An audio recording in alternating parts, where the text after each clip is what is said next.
Hello. This is goalie interference once again, and from the Daily Face-Off, the one, the only, Mike McKenna. What is up? Hi. Hi. Oh, man. I bet you're excited for this one, Ken, because it's going to be negative.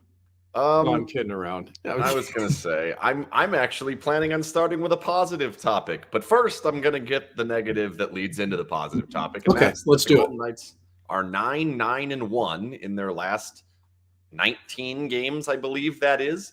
They've scored 55 goals in those games. That is less than 3 per game. 3 of the 9 wins have come in overtime or shootout, 2 of them in shootout. So they're really 6-9 if you take those out, which that's probably unfair, but it hasn't been going very well. And along the lines, the power play has been great. So here's my question to you to launch this all off.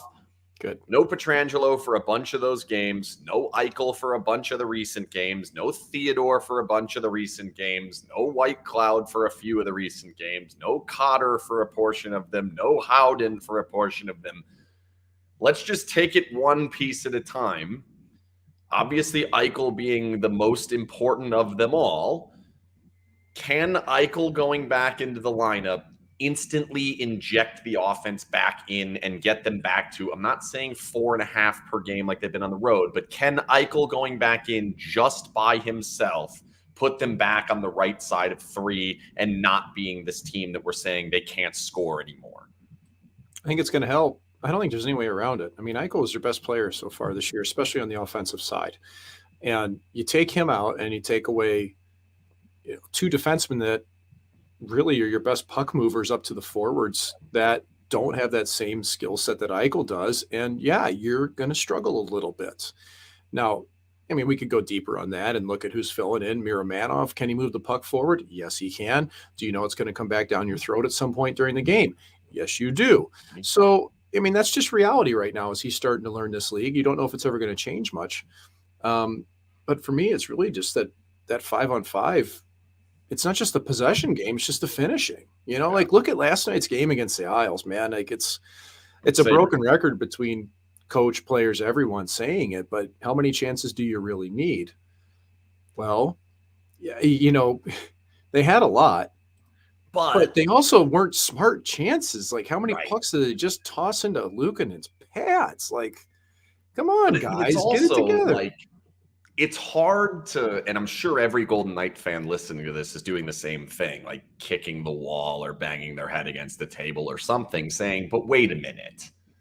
We said this last year. We said this in the bubble. We said this the year they lost to Montreal. We said this even in a little bit towards the end of the Gallant times. It's like, they just aren't an elite finishing team. And to suddenly believe that they're going to be an elite finishing team just isn't realistic. So if you sit here and you say, okay, we have enough chances that they're eventually going to go in, I'm not so sure I believe that as much, because part of that is most of those chances, especially last night, come once you're down 3-0.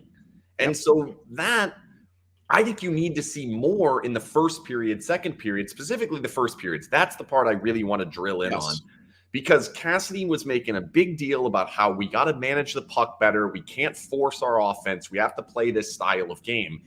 And to me, it's basically been 6 or 7 home games in a row, they just don't generate anything of significance with consistency in the first period. It's very much broken up plays, not a lot going on. And I think that in a home building, especially like T-Mobile, where the energy always is high early in the game, you need to push that forward. And it's just not happening. And I think 0-0 after 10 minutes is in many ways a loss for the Golden Knights. Do you agree?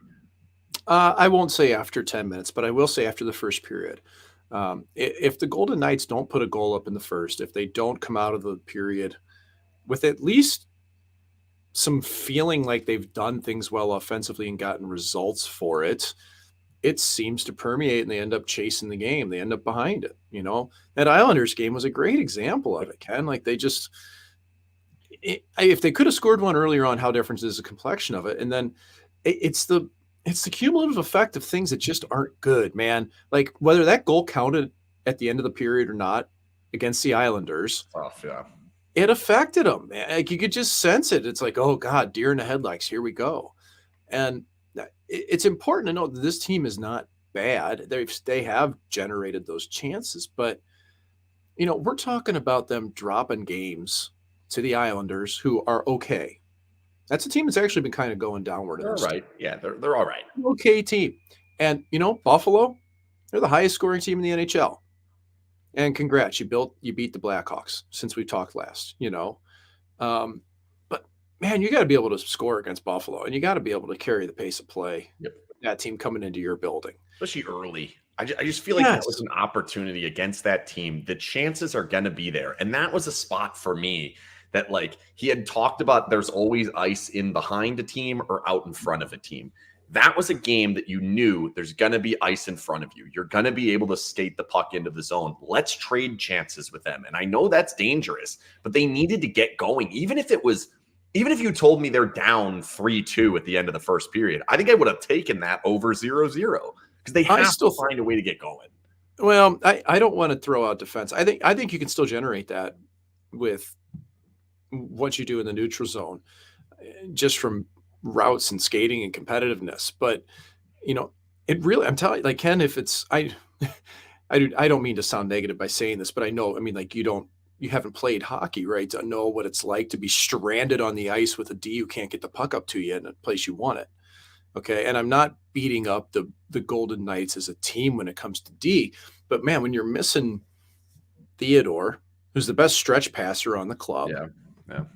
When you're missing Petro, who can do it too. And listen, I know Petro was back, but that game against the Islanders, he was totally out of sync, which is expected, man. Like, that's an absolute free pass game for Pietrangelo. Yep, and I thought he was much better against Buffalo, right? Like, a lot of minutes. And I don't love the idea of playing him 29 minutes. I don't either. But when you're missing people, though, this is what it happens, So I think you really just see that, right? Like, you're not getting the puck with speed. You're not entering the way you want to into the offensive zone, and it starts to show. But but let me stop you there with the way that you want to enter into the offensive zone. I mean, obviously, every single team in the NHL would prefer to carry the puck in, have extended time, and really come up as a rush. I'm not sure that if you just give the Golden Knights possession over and over, as long as you're back defensively and it's not 2-on-1, maybe even like 3-on-2, I don't even think the Golden Knights are great at. They drive the net, they're okay at it, but there's no. It's a different look than it was under Pete. I'll say that it is, and actually, it was working early on, and now it's kind of not. They kind of just default to throwing it towards the goal and hoping it goes off the guy's skate coming in. Where in the past, you would see a guy drop back, there being a little bit of a weave. Either way, my point is, when you say the way they want to get it in through the neutral zone, I don't think it's been that bad in most of these home games. I don't think they've been unable to gain access to the offensive zone. What I do think is happening is they're not getting odd man rushes left and right as they have. Now, Boston didn't give them any. New York didn't give them any. Islanders barely gave them any. Who was the one before? The Chicago, and even that, they didn't get a ton in that game. Like, when teams come in here and play a simple style of game, stand up in the neutral zone, force you to put the puck in behind them, the Golden Knights have a hard time finding ways to generate offense, especially when they're not willing to shoot from the point, which is fine for me in the regular season, but at some point you might have to try that. Yeah, well, I mean, this is very much a flank shooting team at this point, right? That's why Riley Smith's done so well this year. It's why Jonathan Marchessault has as well, and that's very typical of how Cassidy prefers to play. He likes to have the forwards roll off the wall, get it to the net. We saw it with Riley's goal just the other night. It's that's the way things happen. But for me, like, it's not just the rush. Like, I still feel like the rush is a really big component of their game, and especially the misfit line. That's a line that just lives on it, right? And your first line right now, what's the identity of that line? When it's just Stevenson and Stone and whoever, I don't think there's a real identity to that line anymore. There's not. And the only line that to me has, well, I mean, I guess you could say the Misfits and then Waz line, if they're calling that the third line now, which is probably very appropriate at this point. Still officially on the sheet as the fourth, but yeah, it's probably the third. Yeah. They've been consistent, but boy, that they've fallen off totally. They don't score because they're Right. not gonna. Like you were getting, and in many ways, the record indicates it. This team, I think it's fair to say they're somewhere in the ballpark of winning like 5 or like 6 out of 10, right? And 6 out of 10 is pretty good. They're a little farther ahead of that. When you're getting goals consistently, 9 goals from Carrier, whatever it is from Waugh, Kolazar's putting him in, whoever else was down there is putting him in, you go 13-2. Yeah. When you get nothing because it's going to come back down to earth, you're back down to 9-1. Like, I think that's a huge part of it. And then obviously the guys up the lineup. When Eichel's not in the game, when Petrangelo's not in the game, when Theodore's not in the game, it's going to be harder to score. Well, and you got guys that, to me, straight up aren't finishers. We've talked about this, but that's why I think the hard part about 9 of the 12, yeah. You know what's really hard about Pacioretty is that you can always look back at Patches and say, boy, I wish they had him and he'd be perfect. But I actually have had this thought the same way as I bet you anything the Golden Knights front office thought for a while, is that this guy's just never healthy in playoff time. Right. He's not. He hasn't been healthy all season so far. So you got to be there to play. And so it's tough for me to look back at that with full, like retroactively and think he'd be the answer. So, if it's a personnel thing, you're stuck with who you have. But there's things that this team's doing. Like that game last night reminded me so much of a game that the Golden Knights played against the Arizona Coyotes two seasons ago. Adin Hill was in net for the Coyotes. And, dude, they absolutely pounded the puck into his pads all night long. Yep. Never lifted it once. I don't think he even had to have hands. Okay? I'm not kidding. No. And, dude, I'll never forget this because I'm getting ready for the pre-show for the next game, and my major point was they just need to elevate the puck, get the puck in the air. You can't continue to pound the puck down low. And I was told to be careful with that because maybe the scouting report was to keep it low. And then they interviewed William Karlsson, and he goes, well, I think I would have scored if I would have raised the puck. And I went, I guess I shouldn't have been careful because I trusted what my hockey player instincts and what I saw. And guess what? It was correct. Well, Ken, I went back and did a little homework here from the whole season for that matter. And I compared, and I wish I would have had the screen grab for you in time to do it, but I compared shots on goal between the Sabres and the Golden Knights from this season, location on the net. Okay. Now, the Sabres have generated more shots than the Golden Knights by a considerable amount. Not surprising. They also give up way more. They do. I mean, they're at 1921. Okay, for the current season. That's shot attempts or that's shots on goal? That's going to be your shots on goal. Wow. That seems like a lot, doesn't it? It does seem like a lot. Though that's the clips. I apologize. The shots on goal, well, regardless of it, I'm looking at it here, okay? I'm just going to tell you what's happening. The Sabres have scored, if you want to look across the top of the net, if you go from the top left corner, 34%, then the middle, they scored 17.6, top right, 48.1. Wait, now, so you're saying more like almost 80% of their goals are in the top third? No, that percentage of the shots they've taken up high that have gone in. Right, okay, so I got to clarify this. Top right, they've taken 52 shots. Top right corner, 25 of those suckers have gone in this season. Okay, you look at the Golden Knights for that same statistic. They've put 41 shots into the top right portion of the net. 17 of those have gone in. That's a 41% conversion rate. You look at the top left corner. Buffalo Sabres have put 56 shots on net there. They've scored 19 times. The Golden Knights have put 41 shots and scored 9. So they're only at 22%. So what I'm getting at here is that the Golden Knights, they're shooting at they're shooting at about the same rate realistically to the top corners as Buffalo. A little bit different, but they're not converting at all. Like at all. And here's the kicker, Ken.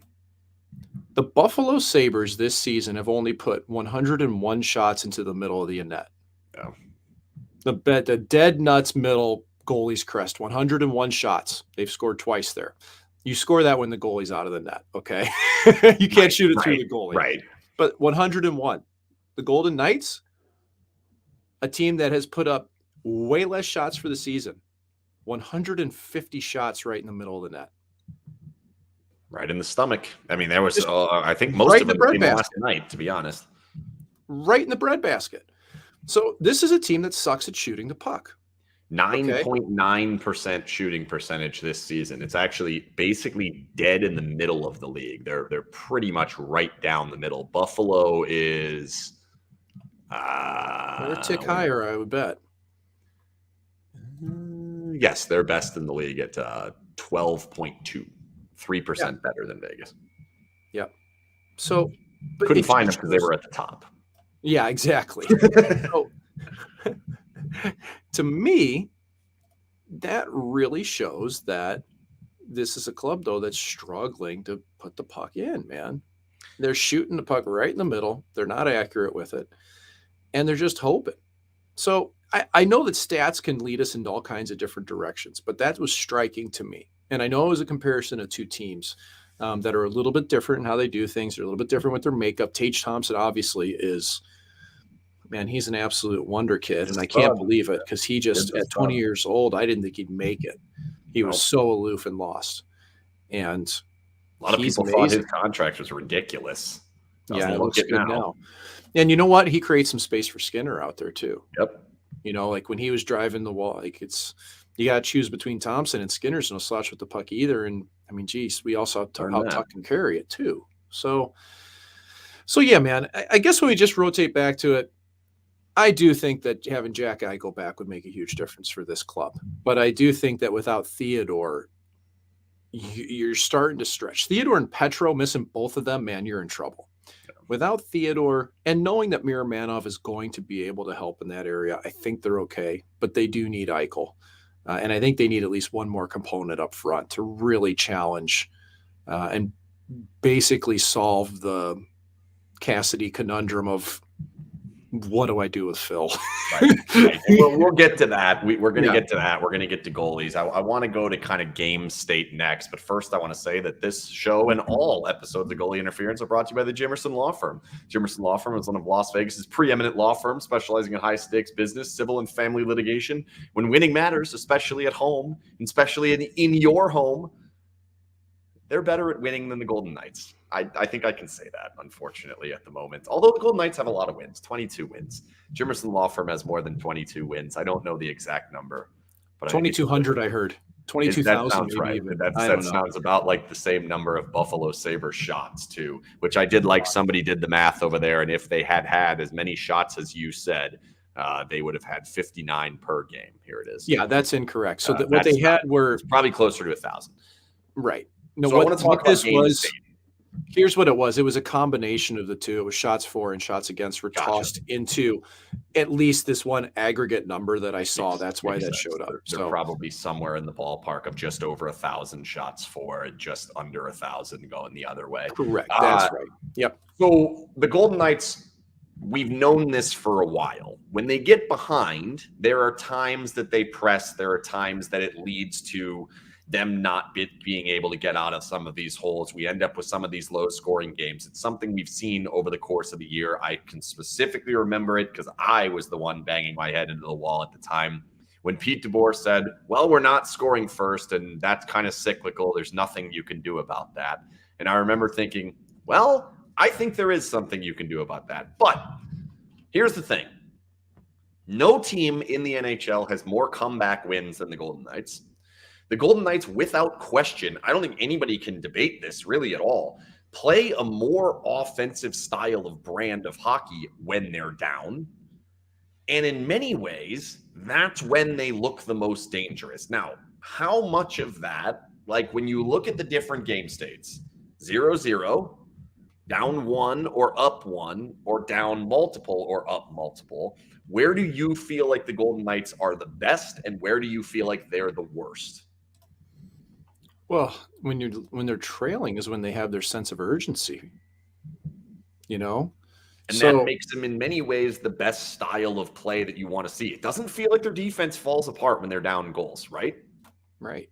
No, it doesn't. I mean, I feel like they've been they had a couple third periods where everything went out the window. But yeah, I think that Really they've, one.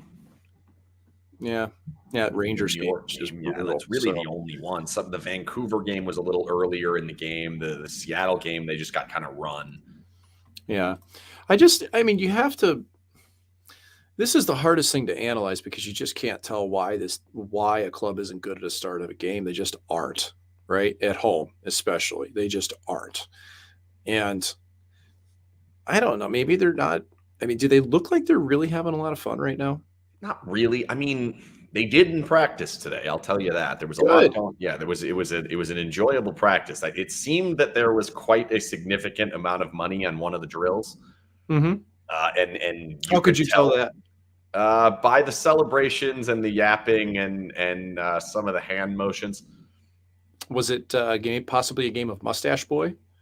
I don't think it was that. It was Okay. Cassidy's drill where it's power play against penalty kill, and it's like cut in half of the offensive zone. One team is going one way, and it's weird. It's a weird drill, but it's Well, I guess the part I'm seeing is at 0-0 on the road. The Golden Knights are good at 0-0 or 1-1 or 2-2.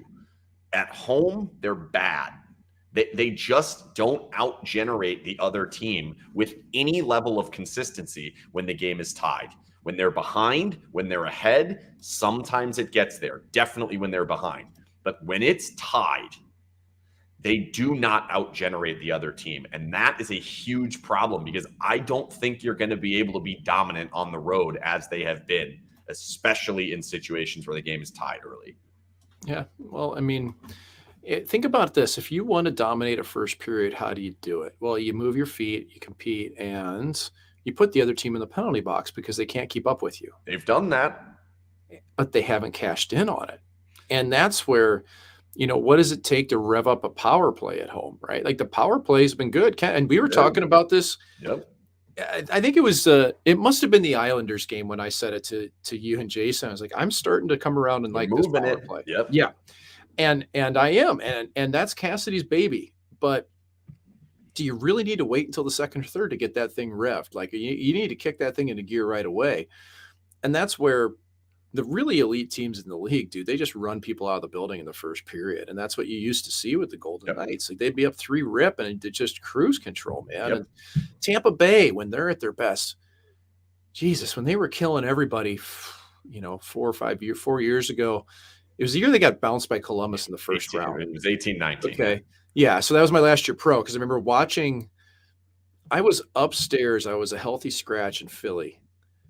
And I watched them put like 5 pucks past Elliott in the first period, and I was holy shit, But then when I got to Vegas, and I hadn't seen a lot of Vegas until I started working for the team, I'd just be like, man, this is similar, wild. Yeah. They're just rolling, and I can't help but think though that they just have that big dead spot in the lineup where they can't roll 4 lines, man. Yep. And when you're missing some players, there's multiple dead spots, is what happens. Right. Yeah, that was the thing when I talked to players around the league about playing against the Golden Knights. They all just said, man, they just come in waves and they play hard and they're relentless and they just keep coming. This to me is not a relentless team, the Golden Knights. No. They are not a team that They are when they're down 3-0, but that's it. I would classify the Golden Knights, if I was going against them, as a team that I respect because they have skill level a decent amount. They do have structure for sure. Yep. And especially, if you're going to earn chances, you're going to probably have to earn chances more than they're going to be given to you. Like a team like Buffalo, they'll give you chances. Yep. Okay. That's how it works. But Vegas, you will have to earn them for the most part. But the problem, exactly. Yeah. But, I think we're still waiting to get into it. But I mean, it's just not the same against the 4 lines. It's not. And boy, does Cassidy ever go hard on the players. But he's the thing is, he's so brutally honest. Like he's brutally. All right, let's jump in. Let's pull it up. Here we go. Let's do it. Here's the quote. I asked the question. Yep. You moved Michael Amadio up to the top line. What did you like about Michael Amadio's game? Now, I was pretty well aware when I asked that question, I will admit. Michael Amadio had done absolutely nothing up to that point in the game. He actually was pretty good once he got up there. I knew this was not. Amadio can play with top players. He can. We saw it last year, man. That's why he's still in the NHL, is because if he's with top guys, he can compete. He can't play in a bottom six role. I just thought, how do I ask this in a way to get him to talk about Phil coming off that line without just completely going straight after Phil, because he's probably going to answer it differently. Here's what he said. It was less about Amadio and more about who was there that wasn't getting it done. Whoever's up there, whether it be Phil or anybody else, he has to play a 200-foot game. That's where Phil hasn't given us the same area of a 200-foot game as those other guys have. Yep. So you can take Bruce's comments and immediately know who he trusts and who he doesn't. He went out of his Amadio? No, he doesn't. Here's the thing. That shows how, to me, the brutal honesty is he trusts a player who has been a healthy scratch more than Phil Kessel to maybe do a role when it comes to defensive play. 200-foot play, like he says. Well, and he gave it. To be fair, he also, in the same answer before the part about Phil not playing a 200-foot game, he did call Michael Amadio Plan E, which I personally think would make a great shirt. It's a tough place to be as a player.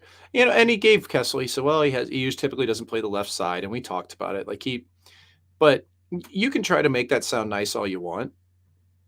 It did not sound good. But does the game itself not speak more than his words? Like, we've had this in the past. We've had Gallant benching guys. We've had DeBoer benching guys in certain situations. And we sit here and have this same exact conversation. He doesn't trust that guy. What is the difference that Cassidy's willing to come out and be honest about what he doesn't like about Kessel's game when we all know damn well he played 28 seconds in the third period? Right. I don't know. I just, what's the difference, right? There's not much. And I don't know. Jesse Granger had a good piece in the Athletic. I'm not sure if Phil's going to be in the lineup. Like, could he actually scratch him? Well, for now, they're not deep enough. They're not deep. They have to put him in. That's problem number one. Like, is Sakari Mannanen coming in or Pavel Dorofeyev coming in? It's not realistic at this point. It's not He's at all. not going to get scratched right now. However, Eichel comes back. You have to assume Kessel's above Ronbier. But one more. Cotter comes back. Cotter's going to be above Kessel. Is Kessel above Lecision? Is he still above Amadio? Plan E tells us that they've moved on to Plan E, which is higher up than Kessel. And then the bigger piece of all of it is, how does the locker room respond to that? How does the hockey world respond to the fact that if they take him out when he is healthy, it's going to be massive news? Huge. Yeah, it'll resonate. I just don't know. These Ironman streaks are tough, okay? And you really get yourself into a bind when you sign somebody that's got that. Philly went into that. Philly did that last year with Yandel, okay? You go into this eyes wide open that you sign somebody with one of these records going, you really don't want to you have to scratch them. But you also have to look in the mirror at who you're signing. It's no surprise that Phil's minus whatever. He's been minus every year, Can I ask a question about that? Yeah. Because we've had this issue at different times in the past. The one with Leonard jumps off the page to me. There have been some other times in the past. Leonard's the clear one of the front office clearly ignored the fact that they were bringing in goalie controversy.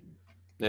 They just flat out said, that's not real. What are you even talking about? Here, this was the number one negative to bringing in this player. It wasn't how good or bad he was on the ice. It was the fact that if you bring him in, he's in your lineup all season. Nothing you can do about it. Do you think they underestimated that? Or even took it into consideration at all? Because I can make the argument that I can believe that they did not. This is where I actually believe there's a disconnect between the coaching staff and management, in my eyes. Already? Well, no. I think you need to look at this in the micro level. Okay. I don't Not mean just I don't GoldenEye. You're mean talking that they're across like, the board. All right. yeah. I just mean with this player in this instance, was there anybody on earth that was going to look at Phil Kessel playing for Bruce Cassidy and think that this was going to work well? I That's what mean, I we mean by sure this. didn't. Okay. I mean, Bruce buries guys. Bruce buried Lecision and Romberg and Kessel. Cotter. And whom Cotter, I mean, and who else am I missing in one press conference on his own? Oh, Okay. we'll get to the goalies in a bit. Yeah. And that's what you get. Okay. And it's brutal honesty, but it also is demeaning to the players in some way. It's a lot different than just simply saying, speaking more in generalities to something that, okay, well, we're not getting what we need. Lawyer Guys speak. are trying their Divorce hardest. It speak. is. Yeah. Like you're getting brutal honesty, but It's great. you can see why that eventually wears thin on people, though. It does. In a locker room, eventually it wears like, oh, here we go again. I'm doing my best, and this guy's just killing me. Like, oh yeah, I mean, Romberg and Lecision. I mean, they just haven't done anything at the NHL level. So Yeah, okay, that was a weird one. That was a weird one. like, Because, like, call me crazy, but I specifically remember a puck being put in a man's room that tells me he scored at this level. Like, there's a puck in well, Jonas Rönnbjerg's room. He scored at they- this level. I don't know what Cassidy's talking about. but he means at a consistent pace, obviously. And everything. Oh, So- there's like 3 pucks in his room. If I can go into his room right now, you'd see pucks. But you're also going to look at this objectively and say, okay, well, at the start of the year, do we expect Rowan-York to be playing above Phil Kessel? And you're not going to say yes to that. I know a guy who said it was possible. Oh, yeah, okay. Pat yourself on the back. But that was not the whole. I mean, the expectation was that Kessel would come in and he'd put up 40 points. He'd put up probably 25 of those on the power play. And he hasn't really done much in the power. Was ridiculous, Mike. But not. See, I disagree with you on that, Ken. I thought that he'd be in that same ballpark too because he was good for the Coyotes on a shit No. Coyotes team, and No. and his underlying stats were crap. because he'd been really good with, and this is why I made the mistake, because he'd been really good with Pittsburgh when that club had support to give him a chance to just kind of hide and do his thing. And I don't think I think- SinBin existed when he was on Pittsburgh. It uh, was a long time ago.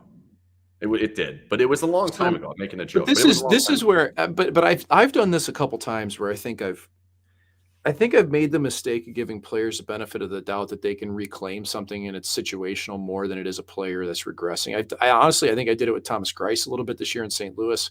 He had a bad season in Detroit, and I said, you know what, this is a guy I like. I think he moves pretty well. I think he's well suited for this role. He's had some struggle moments this year, and you kind of start to think that once these players lose a little bit or lose a step in this league, very few get it back. Like Erik Karlsson right now, it's unbelievable what he's done in San Jose. Age is because a real thing. Yeah. he was off the map, Well, and the Yeah. game changes, Ken. That's it's Yeah, not as true, much. true. It's not as much age to me as the game change. The game's gotten so fast, and Right. And As so- well, it is age. It's younger players coming in, and there's a different level of skill or a different Yeah. style of play that comes through, and Phil's not keeping up with it. right. So I don't.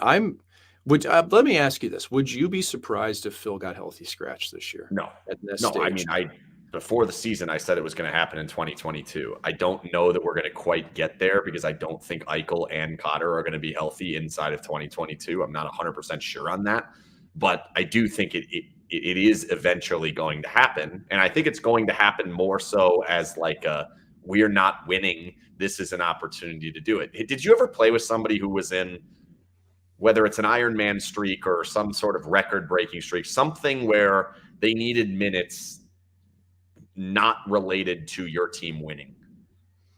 Well, I played with Yandel in Florida for a bit, but he wasn't nearly as close to. Right, not there yet.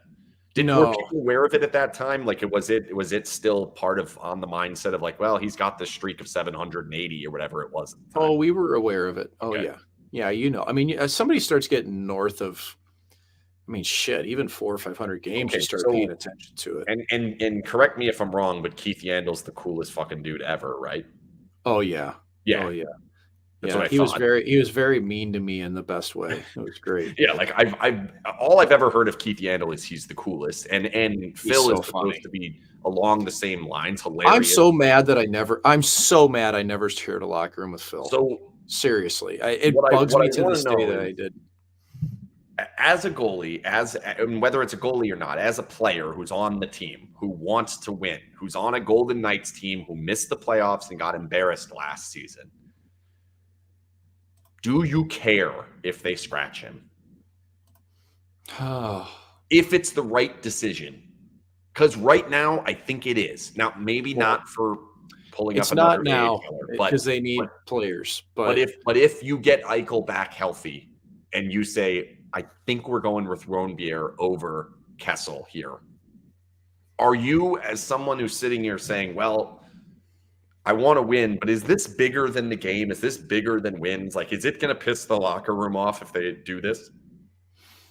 I think it will. Would you be mad personally? I'm not sure if that's the right answer, but I think if loyalty gets in the way a lot here, this is a valued person you respect. He's a teammate, all these things. You respect the streak and what he can do. And you consistently tell yourself in the sport that he just needs to get it going. He's just got to get it going. He's going to be fine. He's going to be fine. And I really think that players have blinders on to a certain point. Like players are never willing to make a big swing if they could. Right. If the players were the coaching staff, man, they'd be the same 12 people out there every day. Same 12 forwards, same 6D, same two goalies. You made the team. That's we have. Go with it. Yeah. This is it. And, Yandle stood up for Kevin Hayes the same way in Philadelphia. He's just, when Tortorella, healthy scratcher, leading scorer, is just Yandle standing up for his buddy. Right. And you know what? I actually kind of agreed with Yandle because I thought I didn't think that was a good fight for Torts to pick against Hayes.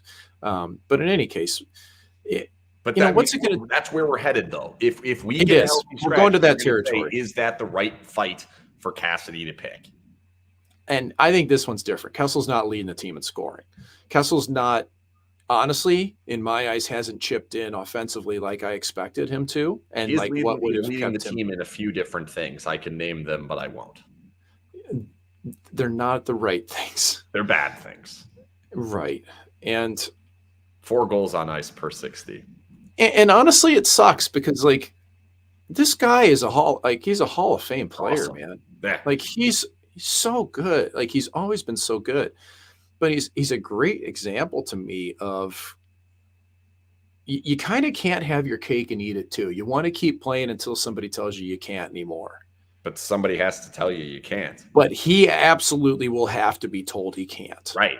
From my impression, at least, of this is that's the case. And so again, yeah. And do you get mad if you get healthy scratched? Honestly, maybe he honestly just does. For all we know, he may actually just be like, "Oh, it's a weight off my shoulders." Take Phil out. Don't think about Phil. Let's just everyone else, because the mindset of the one player who we're legitimately discussing whether or not he should be healthy scratched or not should not affect the team. Whether he's pissy or he's happy or his away, none of it should matter. It doesn't matter. What does matter? Chandler Stevenson hadn't scored 16 games. What if what does matter is if they make this move, if they make this decision, if Eichel comes back, Cotter comes back, they make this decision. They're first place in the division. They make this decision. Is it going to piss off Mark Stone, Chandler Stevenson, Alex Pietrangelo, Braden McNabb, all of these guys? And I think the best way you can answer that question is, would it piss off you? I don't think it's going to negatively affect the team if that's the decision. That's what it comes down to. You put your skates on and you go about your business, and that's stuff that the coaches have to worry about. And I think that this club is good enough, and that matters, dude. Winning cures everything. If this team sucked and they did it, I think everybody just be like, piss on this guy. Well, if you're really bad, if you're out of the playoffs, you have no chance of making the playoffs. This is not that.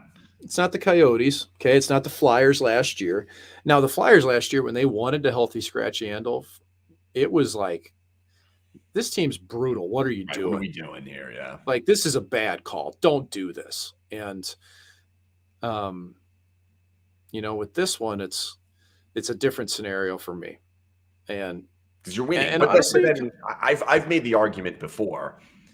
As bad as he would be, and again, we're probably overblowing it. It's not they're not losing every single game because of Phil Kessel. It's ridiculous. They might have lost the not last at game all. because of Phil Kessel, but let's not talk about that. But I don't believe that you can do it if you're not inside of a significant losing stretch. I don't know if 9-9-1 is a significant losing stretch. I do know that losing 5 out of 6 at home is a significant losing stretch. But while you sit in first place in the division, first place in the West by points, not points percentage anymore, but while you sit in that position, I think you are asking for trouble and inviting an issue into the locker room that is what's going to be talked about when that inevitably does happen. Where if you're having lost 4 games in a row and it's sliding like it was last year, this is actually potentially a nuclear option to kick you back into gear that you could potentially save it for a moment that would help you. It's like, we need something new. Let's do this. I don't know that it would be the same, as some of the other things I've suggested in the past, but like, I do think that this is one that you have to have lost a lot of games in a row. Otherwise, there are going to be people pissed off about it. Yeah. I'm yawning, man. This is what happens when you're 2 hours ahead. I don't agree with your sentiment. I do disagree thinking that the room's going to be so upset by it. Okay. I think on a personal level, there'd be guys that would be mad about it. That they probably, there's always people that think they're disrespected by things, man. Like, right or wrong, it's always a thought process. The world's out to get you. I've seen some tweets from some players in my day. Yeah, it happens. Directed directly at me. It has been enjoyable. I love every second of it. Yeah. But okay, then one last piece on it. Cassidy's honesty and the way that he's going about it is very similar to what he did in Boston. We know it inevitably wore thin on Boston. There were guys that wanted out. There were guys that actually left. There were guys that said they wanted out. If this didn't happen, he goes, they stay. They're a very good team now. I'm not saying it's Cassidy's fault, whatever. What I'm asking is, does this erode some of the issue between the coach and the players? We know he's going to get under their skin at different times. It's going to happen. It probably has happened to multiple players to this point. Does scratching Phil Kessel be another notch on saying, you know what, fuck this guy? I don't think so, because if it does happen, everybody expects it. Okay. With him, I think that that's just the case. He's already. Yeah. I mean, dude, Kessel turned that puck over. It went to the back of the net. He basically was done for the night. Well, that's as clear as it shift gets. In the period, and he had given up a goal in the previous one. That's what I mean. Like, this is pretty. It's a foregone conclusion that obviously Cassidy doesn't like the way Phil plays, man. Like, there's no way around that. But I mean, and that's the part that I think is unfair towards Cassidy. No one likes the way he's been playing. I'm not even think Amanda's a fan of it right now. What about Wiglaf? Are you a fan of Phil Kessel's play? Yeah. So I do. I didn't yawn. I thought he'd be able to hide on the third line for this season. The problem is that fourth line is now the third line, and the fourth line is kind of whoever they can cobble together at the moment. That's the reality. And that's partially the fact that the way the team has been built over the course of the last 4 years has been trade away all potential future assets and anything that we can utilize to get depth and bring in superstars. Then one of the superstars has a weird injury that keeps him out for a week and a half. And now all of a sudden you can't beat the Islanders at home and you can't score it all at home. Let's go to goalies. So I've got another quote. Here we go. Hang on. Let me put this so we can see it. Here's the quote. Bruce Cassidy, when they get goaltending performances like that tonight and against the Islanders, you need to match that. If you look around the league, the teams that get those performances, those types of performances, generally win. In other words, Adin Hill was not as good as Ukko-Pekka Luukkonen, and Logan Thompson was not as good as Semyon Varlamov. A, fair or not? And B, should he be saying that? A, that's fair for those games. B, no, you shouldn't be saying that. You're just you're being a goalie hater, and when you do that, man, and it just takes me back to what I've heard repeatedly from coaches before, that, well, we needed a save. We needed a save. We didn't get a save. Well, what were they supposed to do in those games? Okay. They So, actually did get a huge save late in that game yesterday. They gave up a yeah, flat out breakaway to Alex Tuck from the red line, and Hill stopped it, kept them in the game. I just don't think that that's a way to manage your players that well, right? Like, I mean, he's basically saying, when you say that, in my eyes, it says that he doesn't think the Golden Knights can be a top team in the league. Explain why you believe that. Because he's saying that we haven't gotten the goaltending that the really good teams get. He's saying we don't have Vasilevsky, we don't have Varlamov or Sorokin, we don't have somebody who can be elite like that, right? Or hasn't been lately. And he even said it that, hey, Thompson, we need to see more of what we saw early in the year.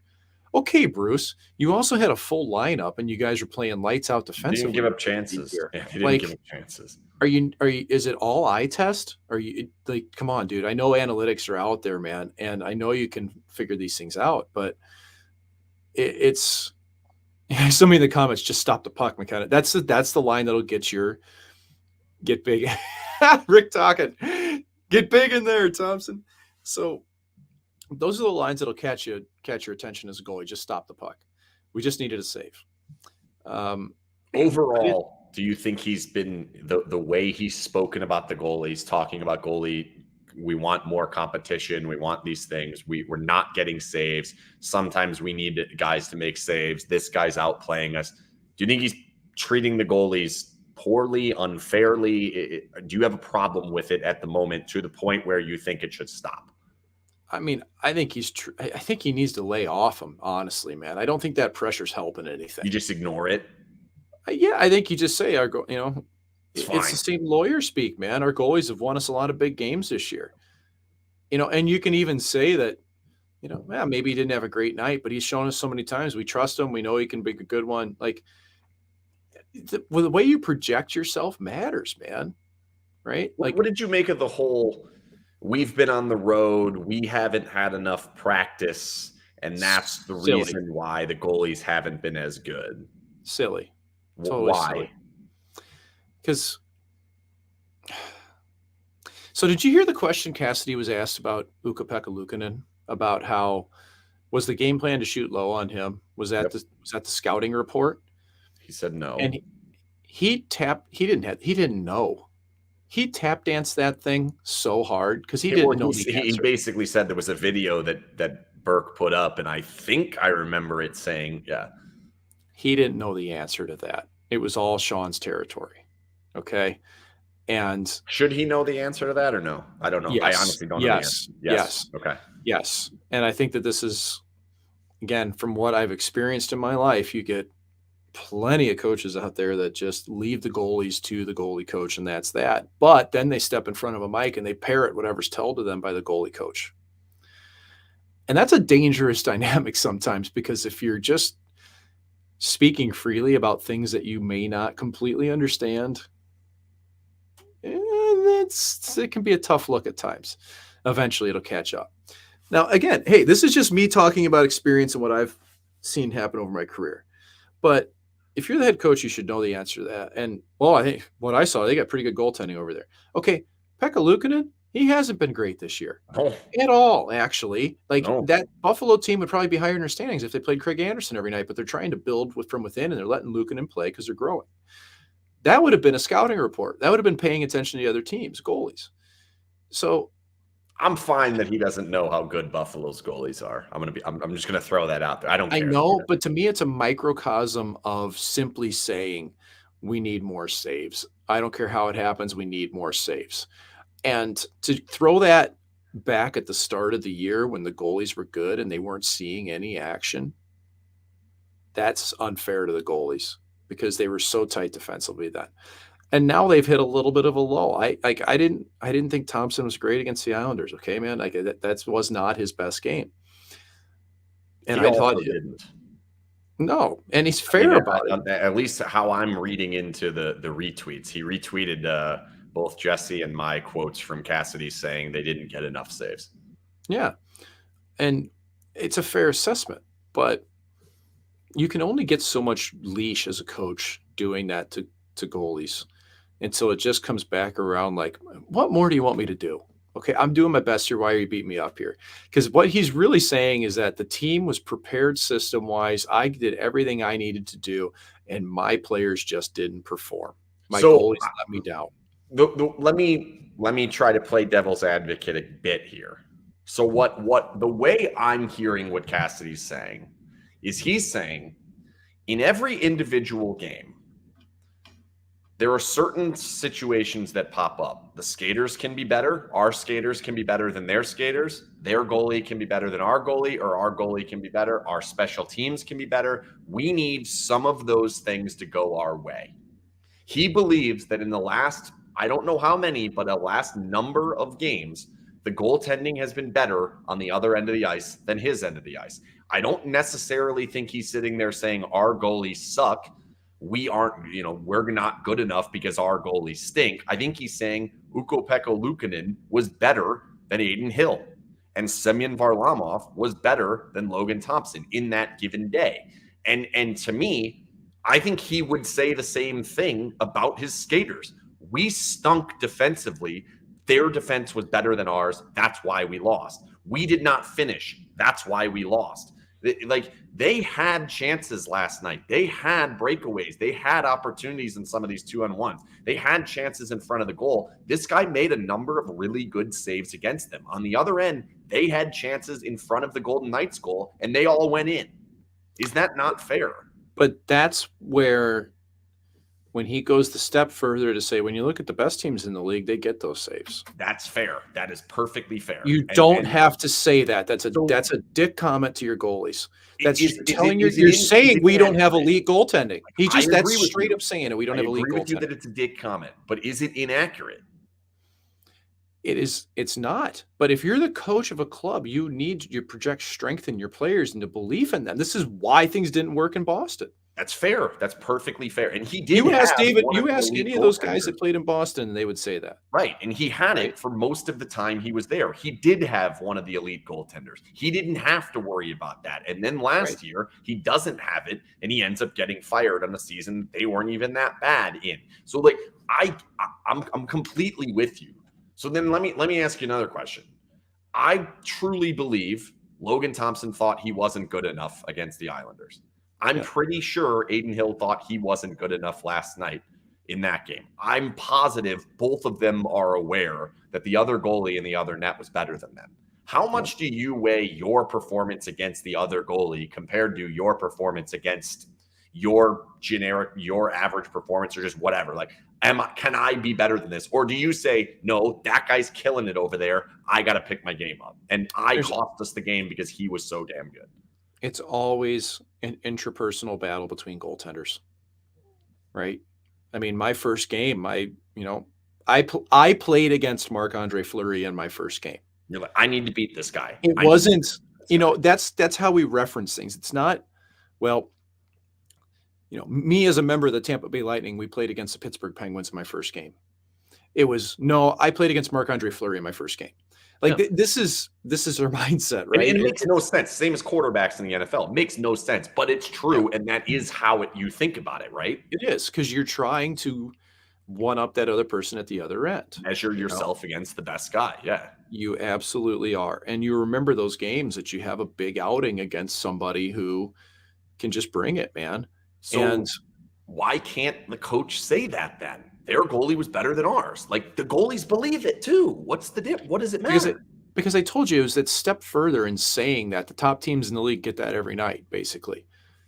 I mean, you just didn't have to say that, man. It's brutal honesty. I don't disagree with that for a second. The furthest thing we could ever say about Cassidy is that he's a liar, because he's not. He is brutally honest, man.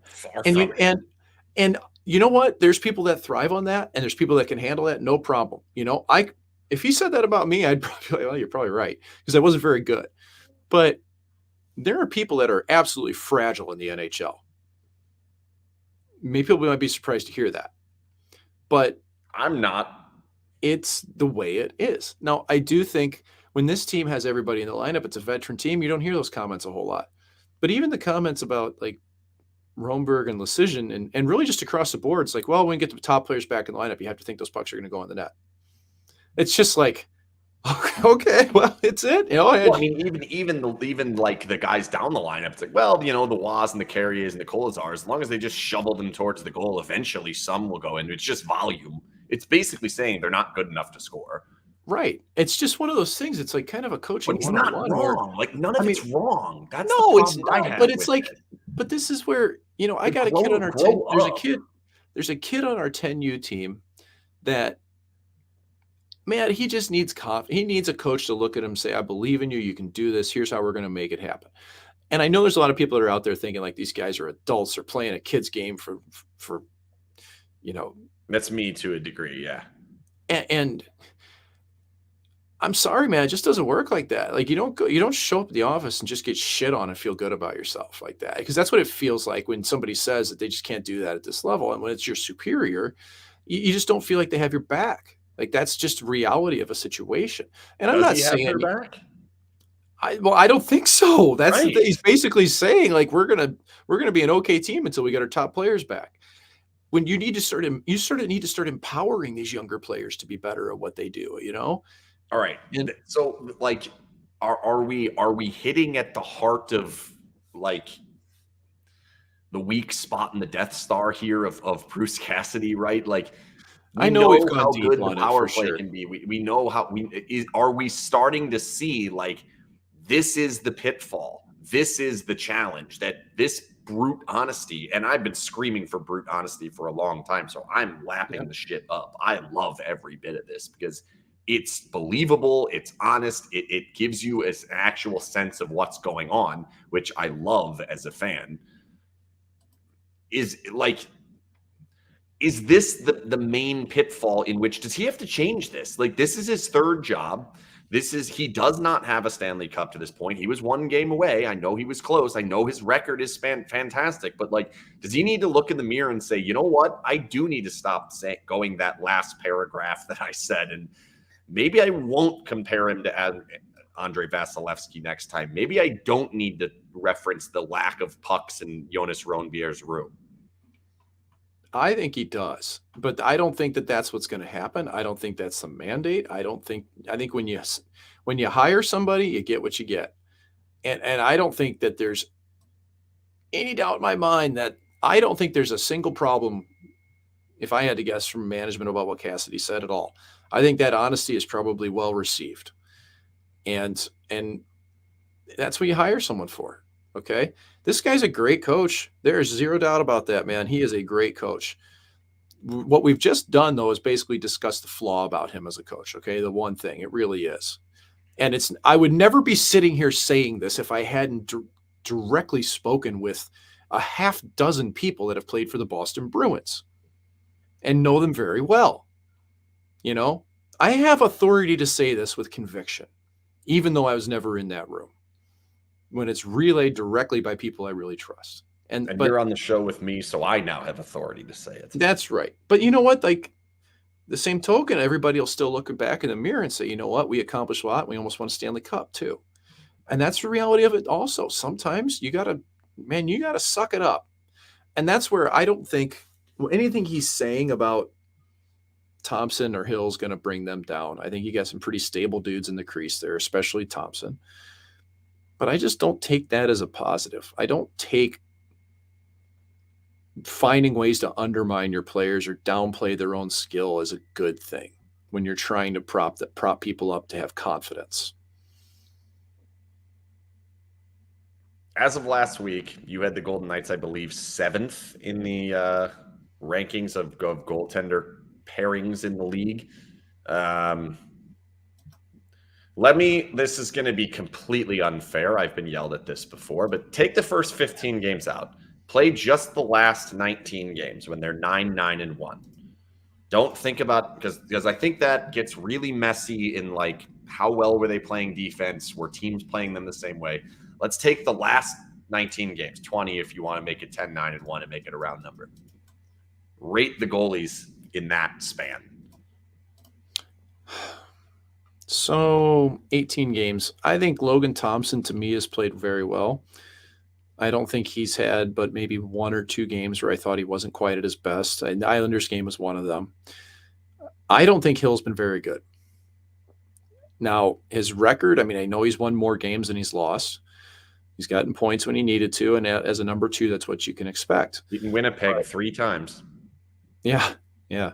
But second best team in the conference, right? How many times have I said this, that I don't like how goals go in on him from a technical perspective? And I think that, like, even last night, man, let me grab my notes here real quick so I have them up. But like, I could tell you the 3 goals. The first one is a cross tuck to Skinner through the middle. There were so many technical errors on that goal. To me, that was a savable goal.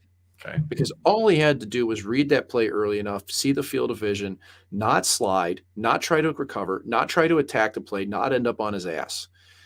And then you look at the Thompson goal. He goes paddle down. Let me stop you on that one. Cassidy blamed that goal completely on Jonathan Marchessault. Yeah. Okay. Like, straight bus over Jonathan Marchessault. Like, we had a stick in the wrong lane. And you watch it. You want to pull the screen grab. His stick's in the wrong lane. Like, it's perfectly fair criticism. But, like, he didn't go for goalie on that one. No. But to me, I look at that and I go, that's a savable puck. That puck went in the middle of the net, you know. But then, all right, I'm going to be a jerk now. He said, sometimes we need you to make some saves. You're saying he could have made that save. Exactly. I don't disagree with that. I'm saying, how many times have I said this so far, Ken? It's just the fact that he said when you have the top teams in the league that have goalies that make these saves. I know. All you're doing is beating up your goalies that are doing their best. Yeah. What I'm explaining right now is why I think. How different is it if he stands up there and lies and says Adin Hill is just as good as Ilya Sorokin? Like, it's not lying. That was an unprompted thing to say. It was unprompted. It wasn't a react. It wasn't that. So, Ken, it's not a battle in the world every time you go to the stage as a head coach. There's tact to what you do, you know? So the second one, Thompson, he goes VH on his post for no reason, paddle down, which kills goaltenders. Then he's sliding and he's moving forward yet again. He's attacking the play. Like, both of those goals I just looked at and I went, I didn't like either of them. And then the third one, the person screening him, it's one person screening him. And that's my rule of thumb, is that if it's got to be more than one person screening a goalie, or else you got to take some ownership of it. So I think Hill could have won that game for him. I think a big performance from the goalie could have won that game, but it would have had to have been pretty big considering what he faced and what you mentioned before, making, again, another big save later. So, but then Cassidy says it, and we have a problem with it. For fuck's sake, Ken. I know. Because he went a step further. I'm not talking about him saying this. I know. I'm with you. I get it. I come from a school of not literally the school. I come from like a train of thought of you have to dole out criticism if your praise is going to have any meaning. It's literally the foundation of what I do. If I cannot say that was an error, you cannot trust me if I say that was a great play. And I feel the same way about the coach. If he's not willing to say our goaltending was not as good as the opposing team's goaltending, then when he says our goaltenders have been elite, I can't believe it. And he's doing it. I believe every word this man says, which is, now that I've said that aloud, he's going to have the ability. He has a free-for-all to just slip in some bullshit, and I will lap it up right now. But, like, it's because of the statements like that. It's because wrong stick position. It's because our left winger didn't get the puck out. It's because of plan E, and then he goes through plan A, B, C, and D. And then because it's goalies and we're a fragile species, we can't compare you to Andrei Vasilevsky. Ken, we're going in circles on this again, man. Toughen up, Mike. If, there's people around the NHL, I had a conversation with somebody about Nicholas Backstrom, and it was repeated saying, you just can't replace Nicholas Backstrom. Okay, if you're just expecting your goalies to be Andre Vasilevsky or to be Shesterkin, those are unicorns. Okay, Thompson's played well. I think Thompson's played well. I don't think Hill's been as good for the technical reasons that I explained. I think he could have stolen some of the games he played, especially given the competition in some of those. So, all right, let me get after Cassidy a that's what you different asked way. me for. Let me get off of goalies. I'm gonna watch. I'm gonna get off of goalies so much that I'm actually gonna switch the overlay so it doesn't say goalie anymore. Do you see that? It now has just the Jimerson logo down there. I took off the word goalie. We're getting off goalies. We're still sticking on Cassidy's ass, though. Bring it on. Last night, he played 5 forwards more than 20 minutes. He played 2 defensemen well over 20 minutes, and Pietrangelo was pushing 30 minutes. Mm-hmm. This is a game in the middle of December that you're down 3-0 and you're struggling to score at home. Realistically, the chances of getting back in that game are not that high. They actually almost did it. So credit to them for almost doing it. But do we need to go balls to the wall and risk what they're risking in playing these guys 30 minutes to win that game and try to come back in a third period? Well, look at it the other way. If he's feeling like they're going to get run out of the building by playing the players he didn't play, what purpose does that serve if you lose a game 6-1? But how? But okay, that's a very fair question, and I all I had was a shake of the head and no words, so that's not great for me. But do you not need all 12? You need all 12. You're gonna need all 12 and all 6, and whether you're not going to be healthy. Like, let's be realistic here. The chances that they play with the same lineup that they played with for the first 15 games of the season ever again is very low. It's super hard. There's guys that have been out for a while. There's going to be new guys that are going to be out. You've got all this situation. It's going to be tricky. You're going to need them all. Okay, you guys sucked last period. Let's get going and let's not suck again. What benefit do you get in playing Phil 28 seconds, playing Lecision 28 seconds, not playing Ronebier at all? I just feel like we have to utilize these players and say, pull your ass out of this. You're better than this. See, and that's where I do agree with you to that to a certain extent. I don't think you can leave people just on the bench to rot unless – I mean, I get it if you're trying to prove a point with Phil, which he was.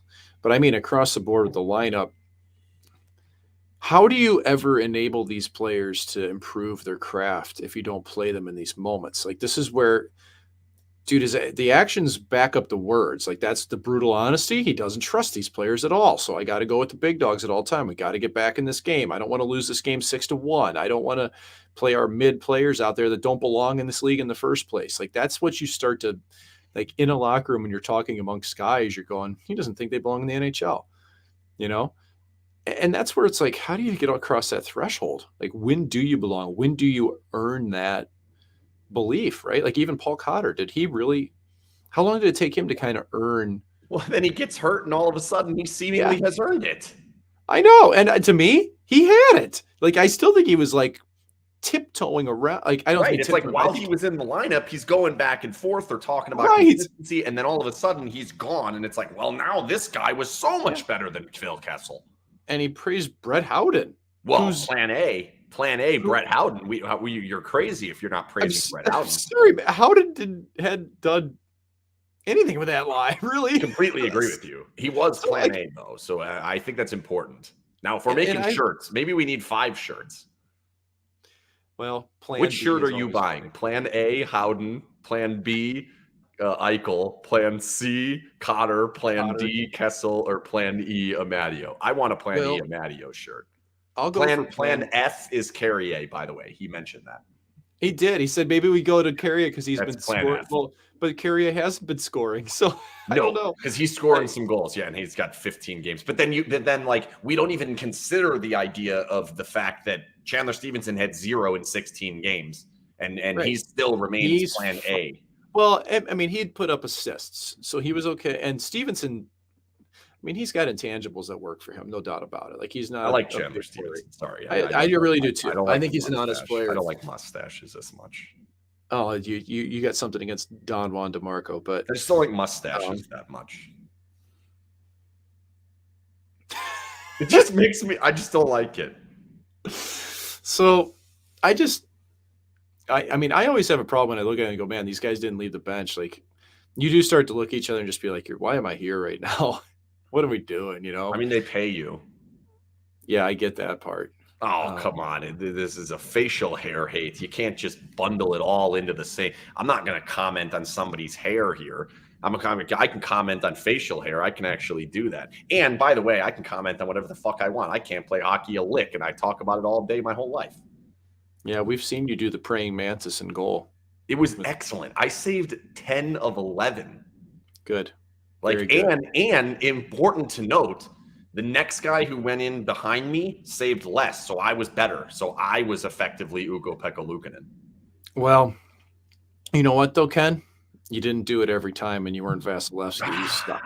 Not quite at the level of the elite teams in this league. How did he say it? The best teams in the – if you look around the league, the teams that get those types of performances generally win. I mean, that's not even wrong, though. That's the thing. Like, I want to back. But they were on a big old heater at the start of the year, and they weren't getting those performances. They were just getting fine goaltending, and it looked incredible because the team was that good in front of them.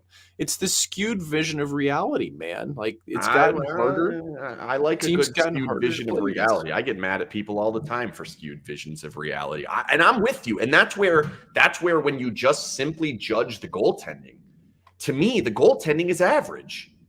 And, yes. and it's just fine. It's not great. It's not bad. It's fine. And you asked me about the rankings, and the reason I had them high was because they'd been winning and they hadn't screwed it up, the goalies. And I thought that Thompson had really done a good job of carrying the mail. And now you got all this different where we need him to fight for competition, for the crease, for everything. Thompson's the better goalie and's been the better goalie, man. He should be playing 2 out of 3, period. And that's what's playing out. But if God, we're still going on goalies, aren't we? Yeah, because the damn name of the show, I'm putting it back up. The name of the fucking show is Goalie Interference. What do you want? Yeah. You played goalie. What are you talking about? We're going on about goalies. Go ahead. Anyway, so I'm kind of at a loss at this point. I just think that this is. Can we just please say at least that power play, I like how it's been. Can we just get there and say that the fact that they're moving it down low to Stone and it's moving so quickly around and you want the hot take? Yeah, what's the hot problem, take? Mike? The problem? Eichel has been the problem on the power play.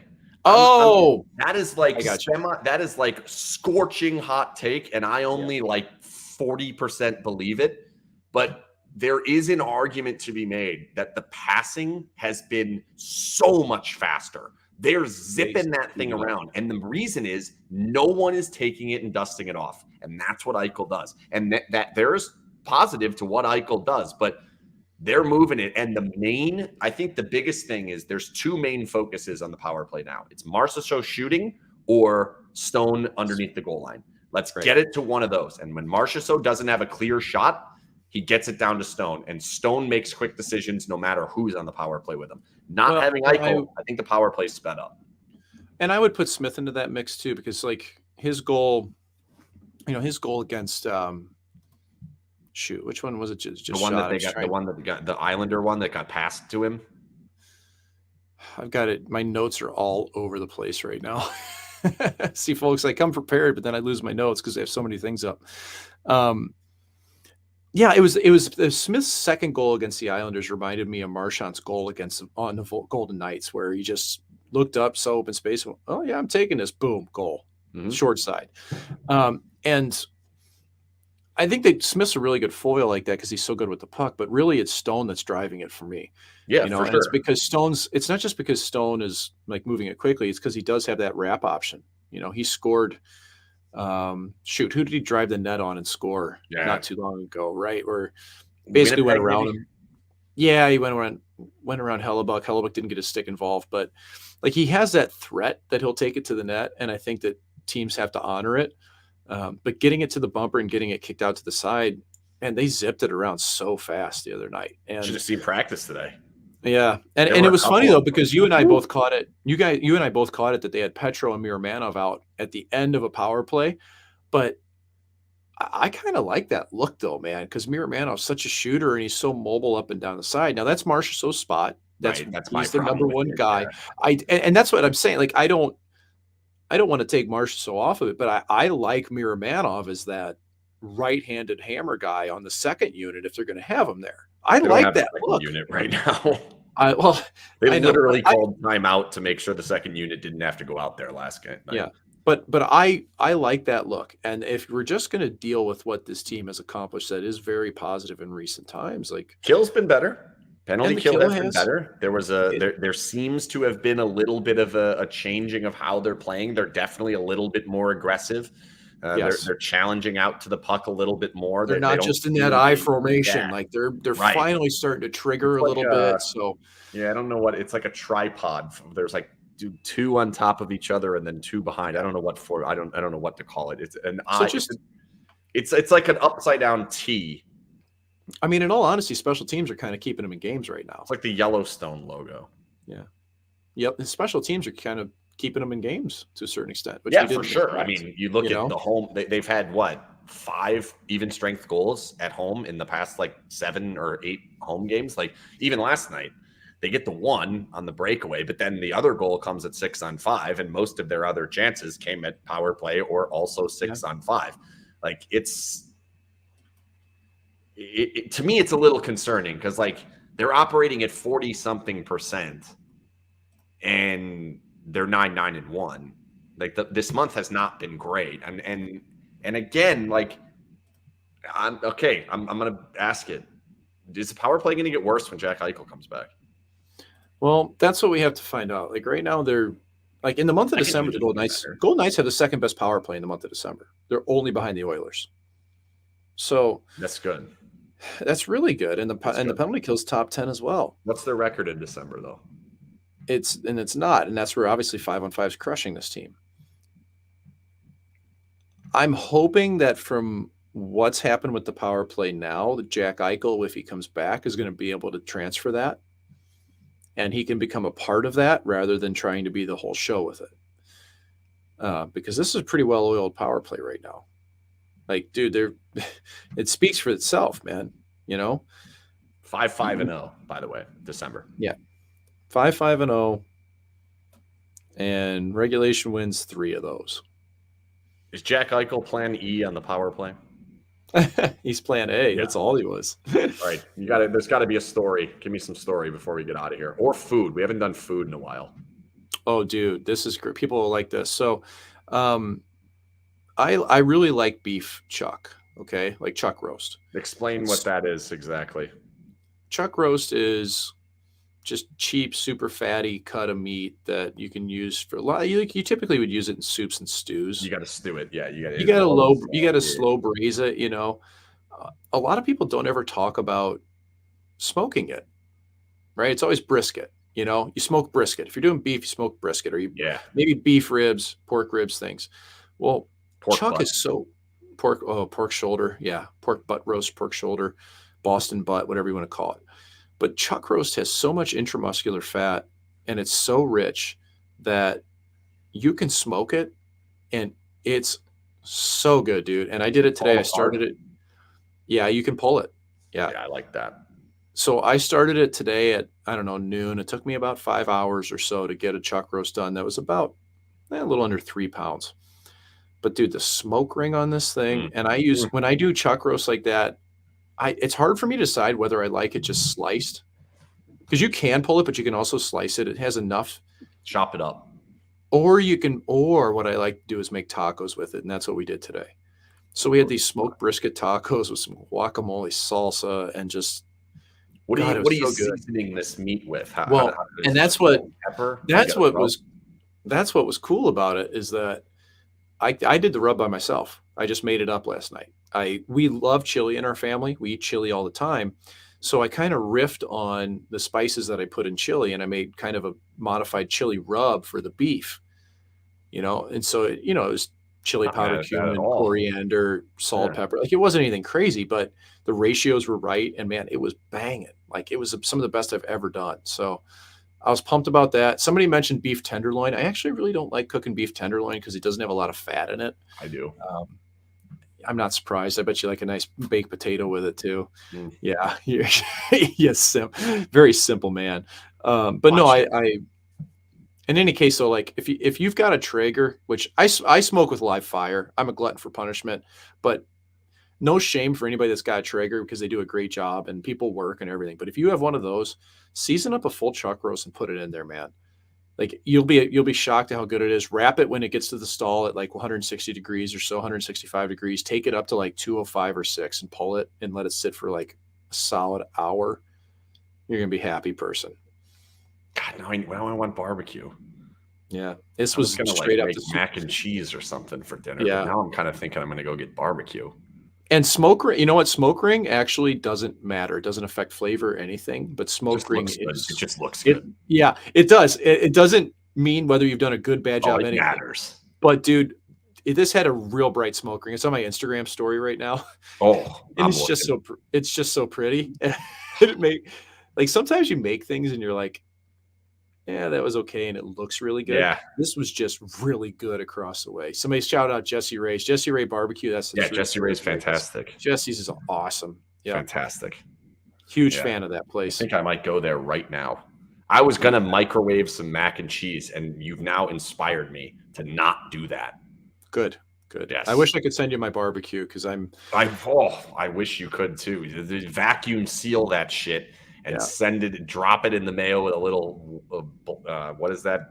Hot ice? Oh. What is it called? What is that stuff called? Dry ice. But dude, here's this. Okay, can we please? We've got to end on this because there's a comment from Cornstalker in here. Put it up, please. Yeah. Mike can cook, so can you. That's a direct riff, I think, from. Well, maybe it's not. It used to be a TV show on when I was growing up that was Yen Can Cook. If Yen can cook, you can cook.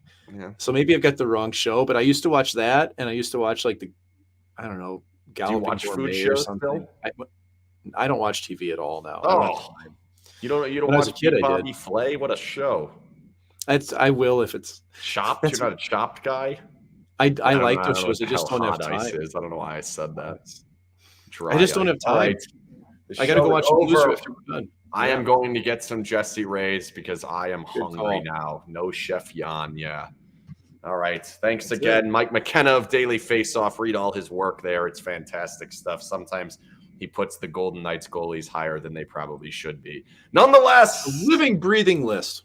we will be back next week. I believe we're back on Wednesday next week because I don't think they play. That is it. Thanks again to the Jimerson Law Firm. Thanks to everybody who watches this live and everyone who doesn't. We like you too. Dry ice, hot ice. I don't know what the hell it's called. I just like honesty, and I'm happy Cassidy's honesty continues. Toughen up, goalies. Toughen up, McKenna. Stop being such a wuss. Good night, everyone.